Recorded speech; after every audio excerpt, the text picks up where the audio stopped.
Ele é filho de pais semi-analfabetos e publicou o primeiro livro aos 37 anos.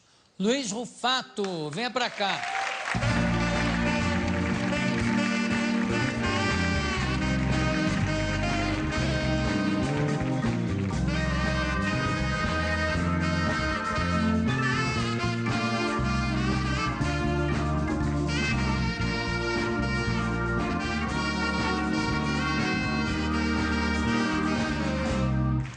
Luiz, você já teve algum problema com o síndico ou não? Não, pelo contrário, eu sou amigo dos síndicos.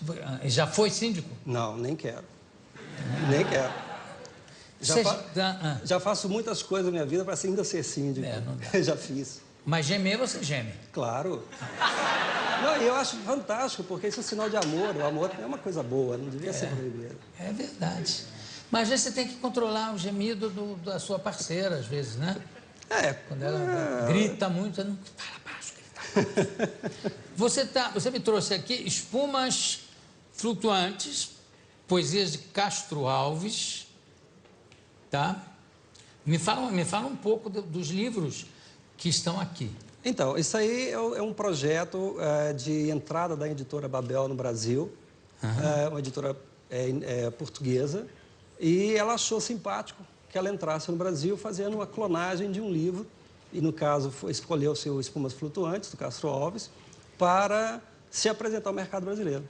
E, a partir de agora, então, ela passa a uma editora comercial normal. Isso aqui é uma clonagem de um exemplar que está na Biblioteca Nacional de Portugal. É isso que eu te pergunto. Ah, está em Portugal. Está em Portugal. Inclusive dedicado ao Castilho, um grande poeta português. E, enfim, ela, inclusive, é interessante porque é uma clonagem, ela tem até as manchas do original. Não é simplesmente um facsímile, né? Ela tem as manchas. Não, estou vendo. Tem... É um trabalho muito bonito. Vamos dizer, uma clonagem mesmo, né? Sim. Bom, e aqui nós temos o quê? A mensagem do Fernando Pessoa. Fernando Pessoa. Olha... Que também, isso aí é uma edição anterior à edição publicada, evidentemente, com anotações. Também outra clonagem, né? E o papel também é o mesmo papel do original. Então, é um trabalho muito interessante que se faz.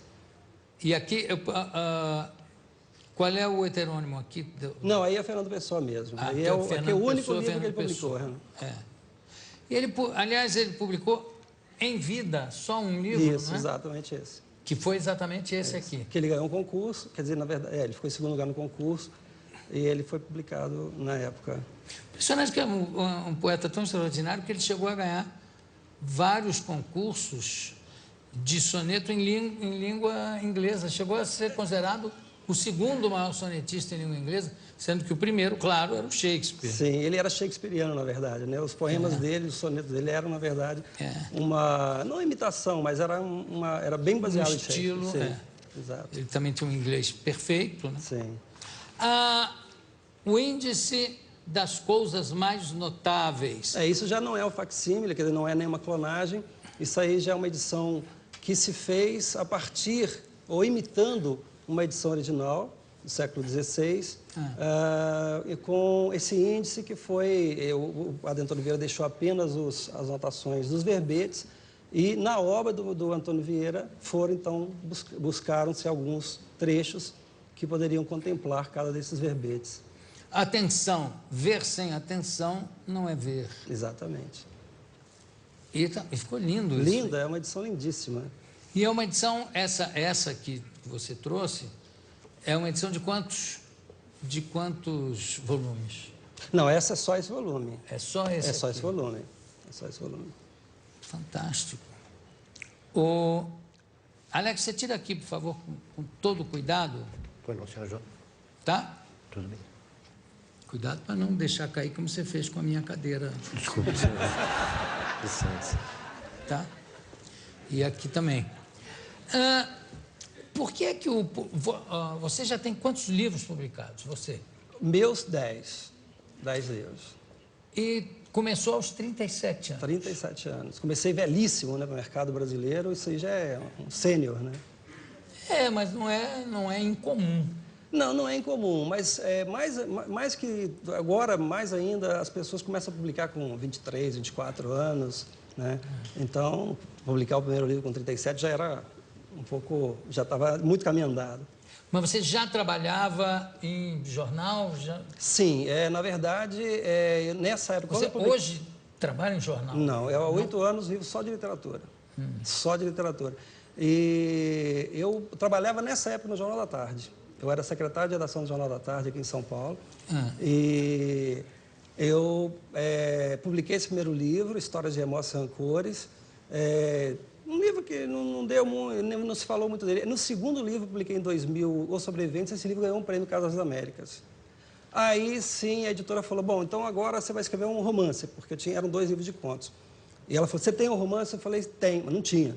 Sim, claro. Aí eu tive que sair correndo e escrever um romance, que eu também não sabia escrever um romance, escrevi uma coisa chamada Eles Eram Muitos Cavalos, que eu chamo de romance, mas eu não sei se é exatamente um romance. Que ganhou um prêmio. Este foi o livro que mais me deu a projeção. Ele ganhou naquele ano o prêmio Machado de Assis, ele ganhou o prêmio da PCA, ele ganhou outros prêmios e ele está publicado em vários idiomas, ele está em 7ª edição agora, tem uma edição de bolso também, foi adaptado para o teatro e tudo. E foi a partir desse livro que eu, então, resolvi me dedicar apenas à literatura.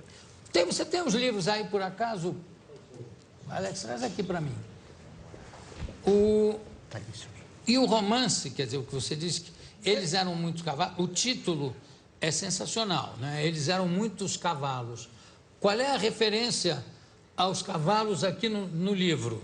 Então, aí é o seguinte, esse título é parte de um poema da Cecília Meirelles, que eu adoro a Cecília Meirelles, do Romanceiro da Inconfidência, em que ela fala dos cavalos da Inconfidência. Ela diz, eles eram muitos cavalos, mas ninguém mais lembra de seus nomes, sua pelagem e de sua origem.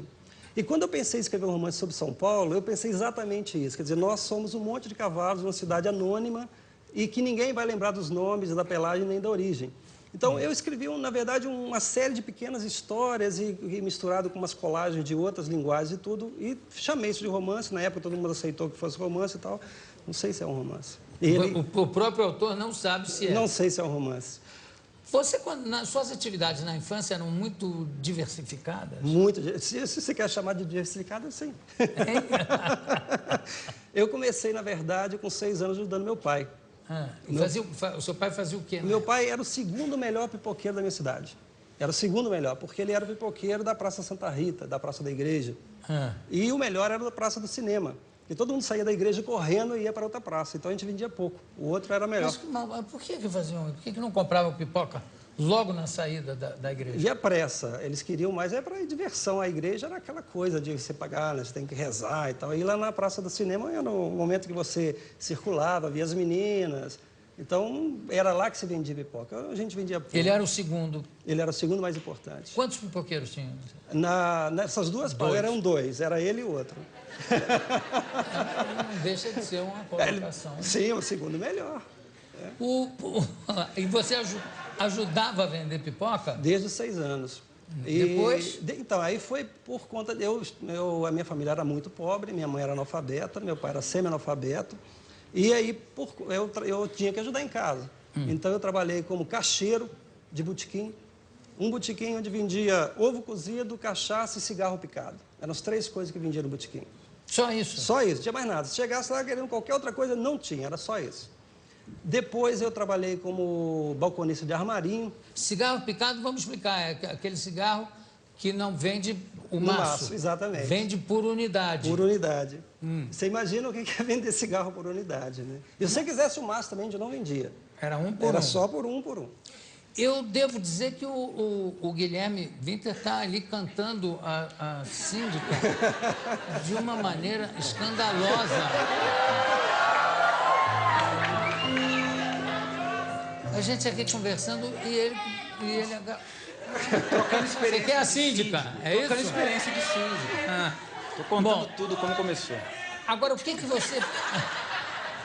você fazia Botequim. Não, então, eu era o balconista, quer dizer, eu vendia cigarro, eu vendia cachaça. E por que era melhor vender por unidade? Era mais caro? Era mais barato, mas no final era mais caro. O dono do botequim acabava ganhando mais dinheiro, porque eu era empregado, eu não era nem o dono. Depois eu trabalhei no armarinho. No armarinho? Direto do botequim para o armarinho? Sim, foi uma evolução. Porque eu saí de um bairro da periferia e fui trabalhar no centro da cidade. Você conhecia tudo que havia no armarinho, todo o estoque? Eu fingia que sim. Eu falava assim, eu quero um zíper tal. Eu não sabia o que era, mas tirava todos os zíperes, entregava para ela, falava, temos vários zíperes. Aí ela ia mas chamava zíper ou era Fechecler? Fechecler. Que horror, não? Isso é de uma época muito antiga, Fechecler. Não, eu achei estranho os garotos já saber que o zíper e Fechecler pois é, não era, não Ah. era. Botão também? Botão de calça, botão de camisa, tudo quanto é qualidade. Cuecas, aquelas cuecas antigas de algodão. O que de algodão? Cuecas de algodão. Cueca samba canção. Vendia ela também. Era um armarinho completo. E qual era a sua clientela, assim? Era diversificada, porque era um armarinho de passagem no centro da cidade. Então, eu tinha desde das pessoas que eram mais ricas da cidade até o pessoal mais pobre que passava por aí e precisava de comprar alguma coisa. Tem algum livro seu inspirado nessa época?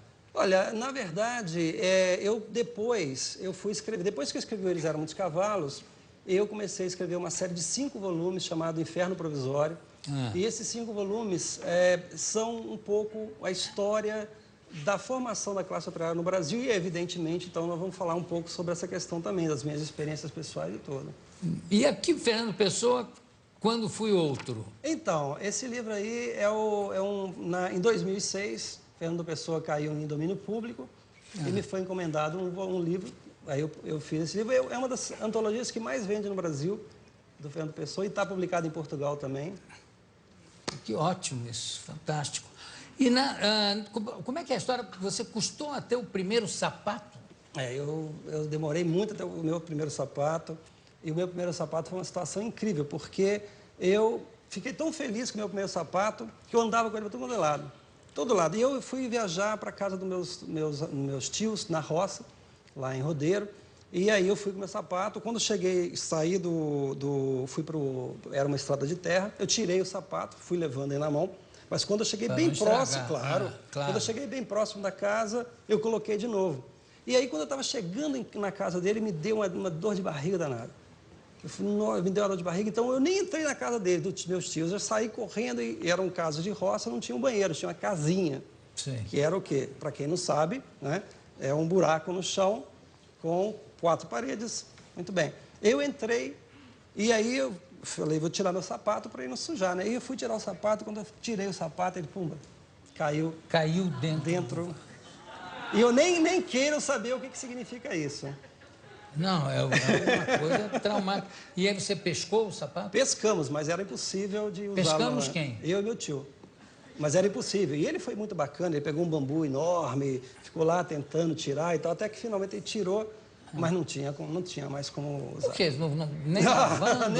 Nem te conto porque não podia. Não, é incrível. Pode contar. O cheiro permanecia... Não tinha como sair. Você podia ter mergulhado o outro sapato, e ficava... os dois ficavam com o mesmo cheiro. Aí eu achava que era chulé. Aí eu achava que era chulé, eu ia ficar impraticável. Meu Deus do céu, mas coitado, que coisa terrível. Você sabe que tem um filme do Hugo Tognazzi, um filme episódico, que ele faz um general que tem que passar a tropa em revista e, de repente, ele tem uma dor de barriga violenta, vai no banheiro. E quando ele depois se inclina para dar descarga, uma medalha dele cai exatamente em cima da sua obra.